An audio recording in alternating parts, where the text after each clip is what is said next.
Well, hello again. This is Paul Feuerstein, editor-in-chief of Dentistry Today. And today I am wandering out of dentistry a little bit and going into politics, which is something rare for me.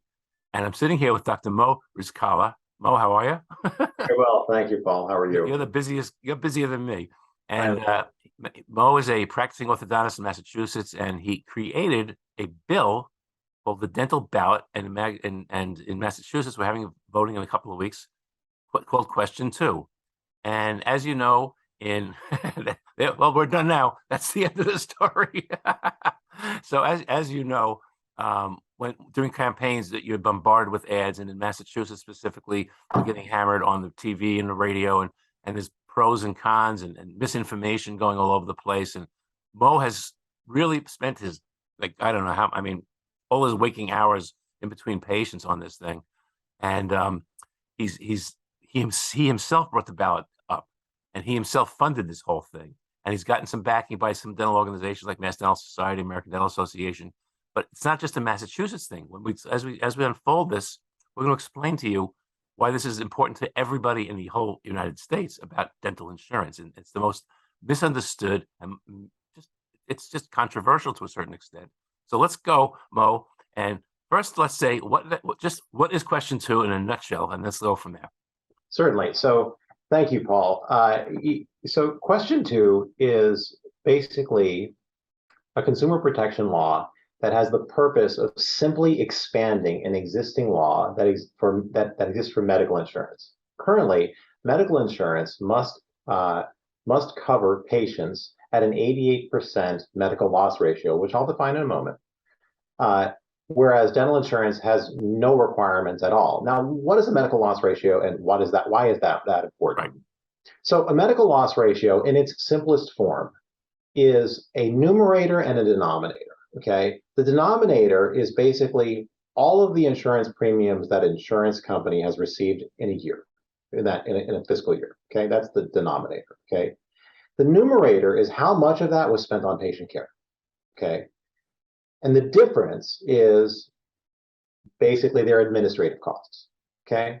And if they're a for-profit company, which many of them are not-for-profit, the biggest ones are not-for-profit. If it's a for-profit company, it's administrative costs plus profit. So again, I'm going to say it again. Yeah. The numerator is how much was spent on patients. Denominator is the total received from patients. Okay? So my assumption as a practicing dentist and also as a consumer is I pay a certain premium, and my premiums go to the dental company, and then they pay out claims. And I just figure that that should cover everything, that they'll have nothing left at the end of the year. And that's not true at all. Oh, that's so not true at all. In fact, you know, we all are familiar with the not-for-profit games and the not-for-profit loopholes, and we don't often expose these anything egregious in them. We just know that they know how to skim here and there. Okay, but you know, if you want to understand the significance of this problem, it's best to just show cases in point. Okay, in Massachusetts, the largest insurer, dental insurer, is Delta Dental of Massachusetts. Delta Dental of Massachusetts, in their most recent not-for-profit form, IRS form, told us that they gave away $291 million, and this is where my props come in, okay? They gave away $291 million to their parent company that year. That year, they only spent $177 million on patient care, okay? Now, their advertisements right now are saying, oh, if you vote yes on question 2, your premiums are going to go up. But that doesn't make any sense because not at all. Because they're saying that they would have to charge more to insure you, but they don't have a deficiency of premiums. They have a surplus. They don't have just a little surplus. That's a big surplus. They have a gigantic surplus, okay?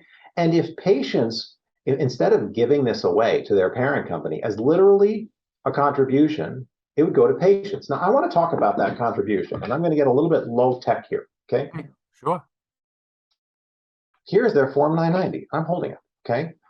And if I bring it up to the screen, you're going to see right here, if I can hold it still enough, the $177 million that they paid for patient care, okay? And if I flip to the page where they made the contribution, again, I'm getting a little low tech. But if you can read that, it says one word there, contribution. Okay. $291 million. Okay. Where did that go? To their parent company, Catalyst Institute. Okay. I'm not pretending here about this number. These are the real numbers. Okay. This is egregious. And for them to be out in the media, Paul, saying that that patients' premiums are going to go up or the cost of dentistry is going to go up is such a lie.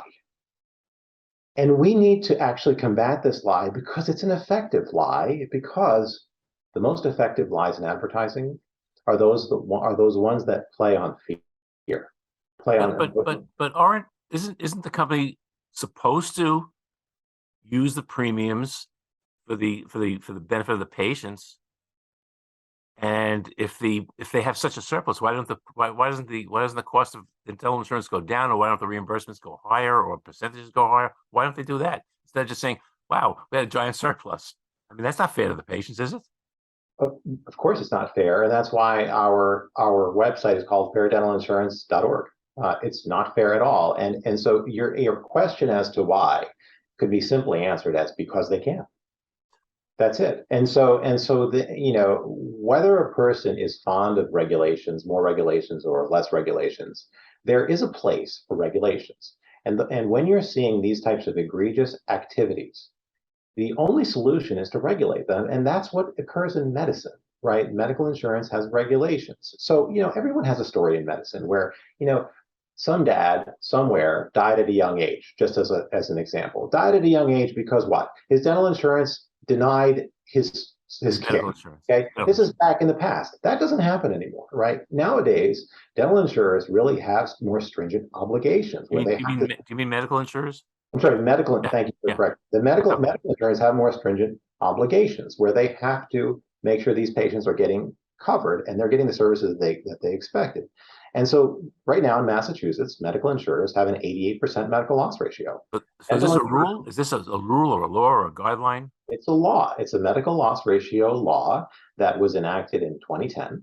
And that exists for medical insurance. And in fact, across the entire country, there is a minimum medical insurance, a medical loss ratio for medical insurance that is 80% and 85% for small and large group policies. So let me just define this for a second here. So you're saying that medical premiums and the amount of money the medical insurance gets in, they have to take 80 to 85% of that money and give it back to the consumers, the customers, the clients, whatever you want to call it. That's a federal law, and the state every state must comply with those minimums, and every state is entitled to adjust those up if they want to. They cannot adjust them down. And dentistry is a free for all. Yes, and the state of Massachusetts for medical adjusted it up to 88%. Wow. In dentistry, there is no state in the nation that has a medical loss ratio, and so we're doing it.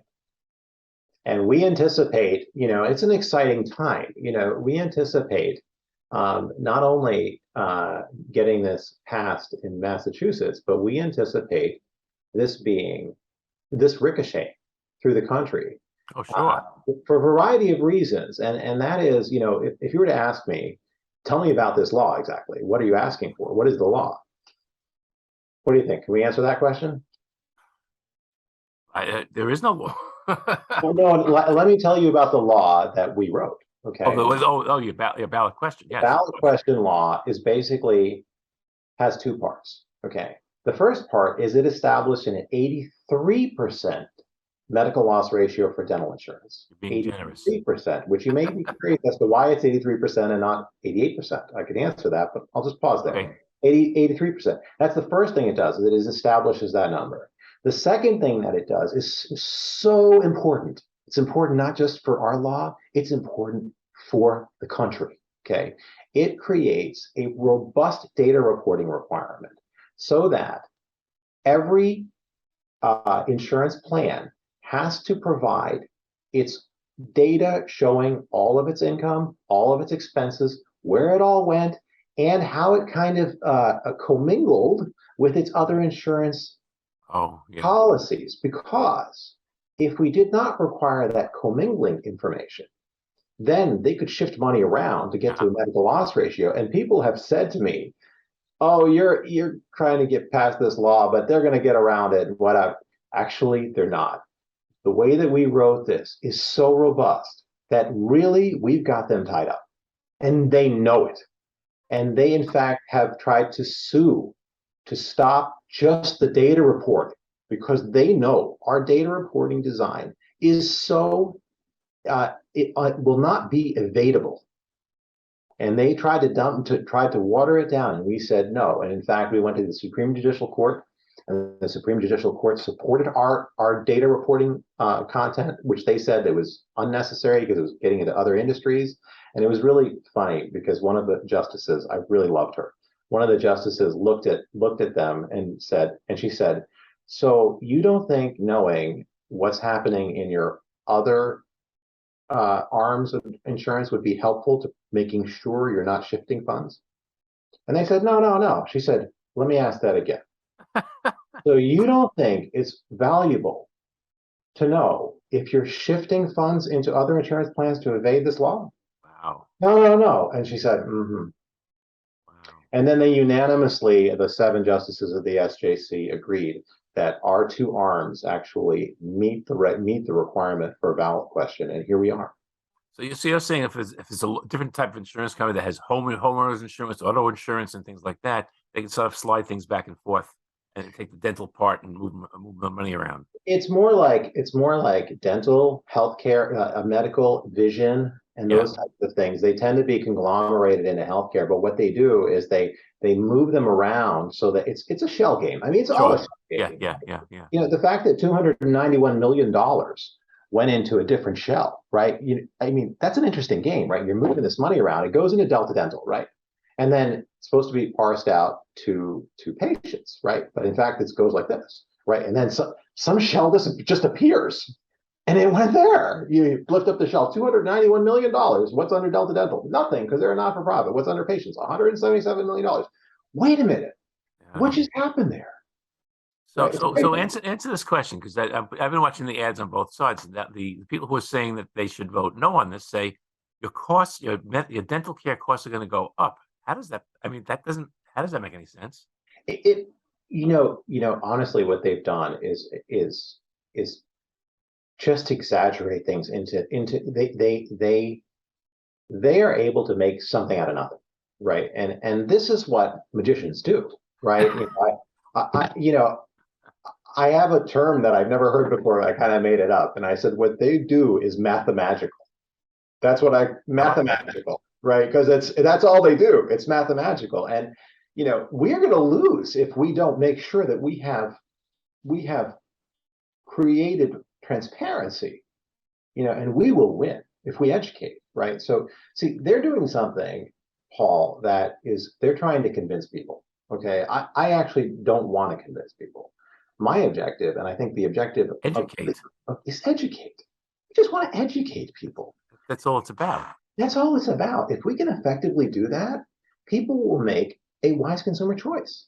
Right? So let me just let's summarize question 2, and then I have a couple of simple questions beyond it. So question 2 basically says we're putting some, I don't even call it restrictions. We're putting in some rules that don't exist at all, and saying that if I'm paying premiums into the insurance company, I want to make sure you're using 80 some odd % of my insurance premium to pay my claims.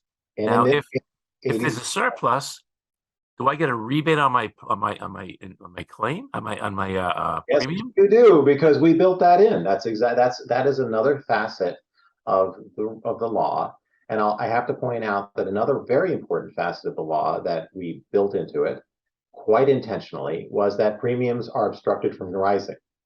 We did that. We put that in there. We put that in there because we didn't have to put that in there, right?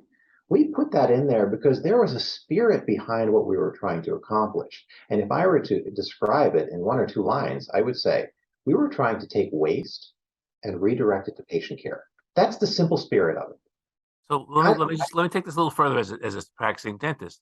So from the consumer side, if there's a surplus, there should be a discount on the next premium. That's number 1. Number 2, on our side, for the life of my dental career, they've only paid X number of dollars maximum per patient. They've only paid a certain percentage. So if it's now 50% for a certain thing, could you say, well, you should be paying 55% or 60% of this particular process? Is that possible? Well, it's not only possible. Look at this number. Okay, That's nuts. this is a landslide impact when this goes here. Okay, and this is just this nation, this state. Yeah, sure. This is just this state. In a decade, where we will have shifted $1 billion into patient pockets. Okay, now when I say patient pockets, what I mean is that right now corporations have the option to do whatever they want with this money. And what they've chosen is to give it away to their mother company. Okay. What question 2 does is it, as I described in a sentence, we are shifting it back to patient care. Okay. How do you shift it back to patient care? You put it in their pockets. You say you now have the potential to use this. Now, if you choose not to use it, it'll go back to you as a rebate. But it's your choice. We have moved choice from corporate executives who steal it to back to patient pockets. I mean, and we've stopped those corporate executives from raising premiums so that they can get a bigger 17% out of that 83%. We put it in there because we have a heart and a spirit that is designed around helping our patients get the care that they choose, that if they choose it, they can get it.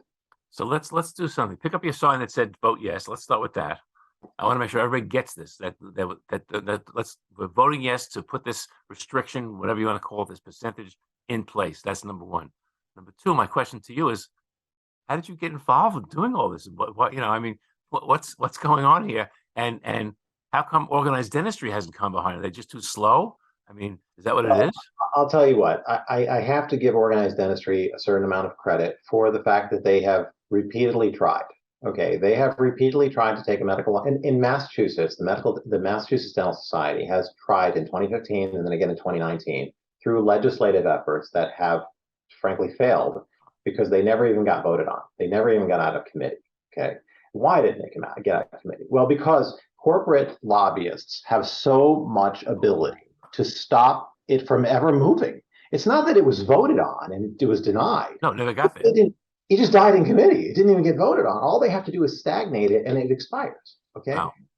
So at some point, if you were to look me up and understand what I have done in the last decade, I have been an advocate for underprivileged healthcare on a state and national level, and I've changed the lives of hundreds of thousands of kids. Okay, and believe me, I've been bloodied for it. Okay, I have been severely attacked for it, and that's okay because honestly, I didn't come into my field to be a do nothing. I came into my field to be a disruptor and to do something. Okay, should have grown up with me in the '60s. That's just how I'm built. I don't think that this kind of work is not for everybody.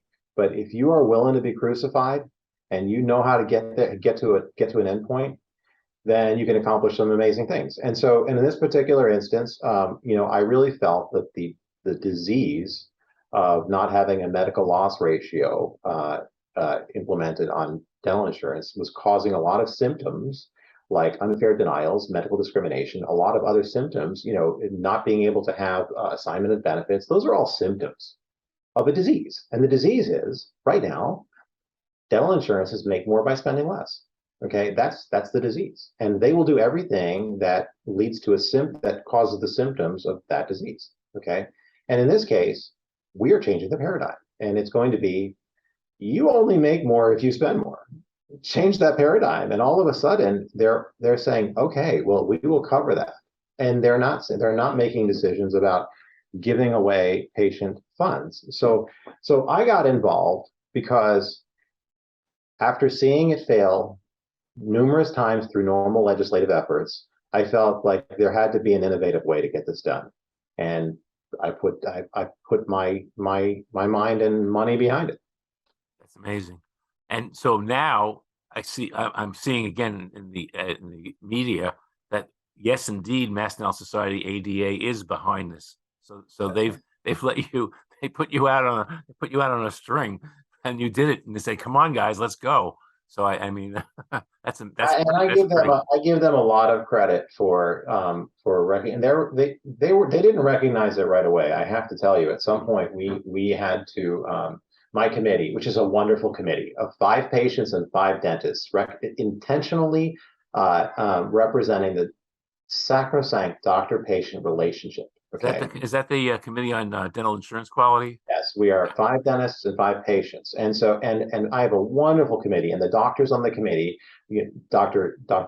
Patricia Brown, who wrote the Red Book argument, Dr. Andrew Chase, Dr. Robert Petrosino, and my wife, Dr. Laura Rizkallah, and the 5 patients have been just focused on this. But we had to actually write a letter to the Massachusetts Dental Society trustees saying that we insist that they take a vote as to whether or not they're going to support this, because time was going by and they were making a move. But once they did support it, let me tell you, they have just been fierce about it. And I have so much respect for what they've done and the fact the ADA came in behind it. And let me just say one more thing.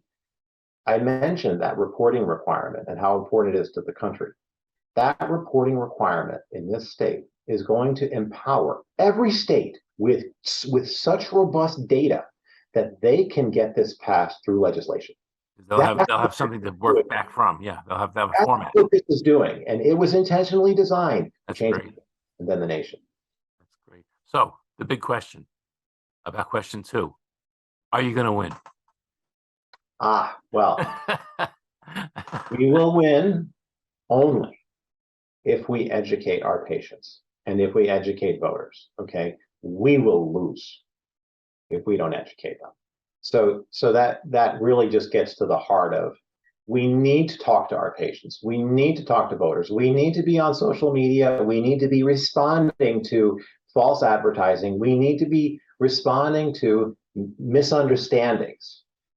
In order to do that effectively, we need to be educated on the law so that we actually know the details of it, so that when someone says premiums are going to rise, we come back with no.